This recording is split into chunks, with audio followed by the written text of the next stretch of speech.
how to find page, text message, notifications on Facebook Lite. Hello guys, in today's video I'm gonna show you how to find page, text message, notifications on Facebook Lite. First thing, go to Facebook Lite and now click these three lines in the top corner and scroll down until you find pages, and here just select your page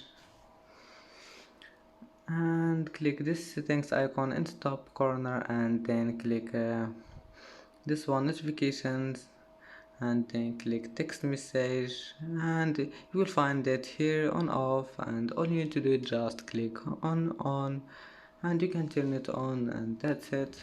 And that's it for today's video. If you like this video, please don't forget like and don't forget subscribe, and thank you for watching this video until the end, and see you in the next video.